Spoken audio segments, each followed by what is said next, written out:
Welcome back. আজকে আমরা যে এটা দেখতেই পাচ্ছি একটা এক্সপিরিয়েন্স ভিডিও হচ্ছে, ভিডিওটা ভাবলাম যে তোমাদের সাথে শেয়ার করা যায়। ভিডিওটা মেন কী টপিক নিয়ে তোমরা এখনও জানো না, সেটা আমি তোমাদের বলে দিই। ভিডিওটা হচ্ছে আমরা যেসব ট্রেনে যাওয়া আসা করি, এই যে লং যে ডিস্টেন্সগুলো আমরা ট্রেনে পার করি, ট্রেনের খাবার দাবার কেমন কী হয়, ব্যাস ওই এবার এপাশে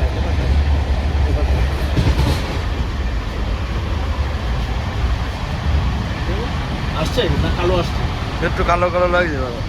একটু কাছে কাছে শুধু ফেসটা নিয়ে নেবি দরকার।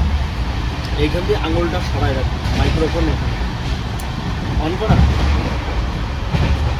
তো ট্রেনে যে খাবারগুলো আমরা অর্ডার করি, খাবার মানে যে কোনো পেট ভরার মতন আর কি, মাছ ভাত, ডিম ভাত, বিরিয়ানি, তো যাই হোক এইগুলো কেমন হয় সেগুলো আমরা কম বেশি জানি, কিন্তু আজকে দেখাবো যে অ্যাকচুয়ালি খাবারগুলো কেমন। তো আমাদের যে আরেকজনা রয়েছে, যে আমাদের যে চুরুরাম রয়েছে, সেই বোকাচোরা দিয়ে যে খাবার অর্ডার, তার কাছে শুনে দেখবো যে কী অর্ডার দিয়েছে। দেখো ক্যামেরাটা দাও। এই বাড়া, কি অর্ডার দিয়েছিস? বিরিয়ানি? জোরে বল। বিরিয়ানি অর্ডার দিয়েছি। যদি খাওয়া না যায় সব তোকে দিয়ে গেলাম। হ্যাঁ, খেয়ে নেবো।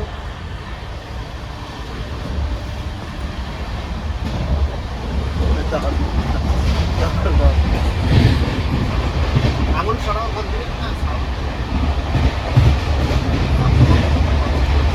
ভাই ও দিয়েছে বিরিয়ানি অর্ডার, ভিডিওর সামনে রাখো। তো বিরিয়ানি কেমন হবে সেটা ভাই বোঝাই যাচ্ছে, হায়দ্রাবাদি বিরিয়ানি, যেটা রেশনের চাল দিয়ে তৈরি করা হয় অন্তত এই ট্রেনের মধ্যে।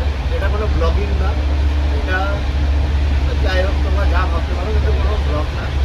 ভিডিওটা দেখতে থাকো, আর আমাদের বিরিয়ানিটা কাছে আসো, সেই সময় বাকি ভিডিওটা আড়াই যাবে ভাই। ট্রেন যাচ্ছে দেখো একদম ভাই, লোকাল ট্রেনের গতিবেগ। আমাদের রকেট জেট প্লেন, আমাদের জেট প্লেন যাচ্ছে, কী বলে, জেট প্লেন যাচ্ছে লোকাল ট্রেনের গতিবেগ। তো আজকে আমরা উঠেছি, আমাদের 7টার সময় নামার কথা। আমার seat number 4, seat number 4 S5 coach. তো দেখা যাক কখন যে পৌঁছাই। আগামী 2-3 দিনের মধ্যে মনে হয় পৌঁছে যাবো। মাত্র 700 থেকে 800 কিলোমিটার রাস্তা, কিন্তু ডিস্টেন্স আমরা জার্নি করতে থাকি। আমরা ব্যাস একটা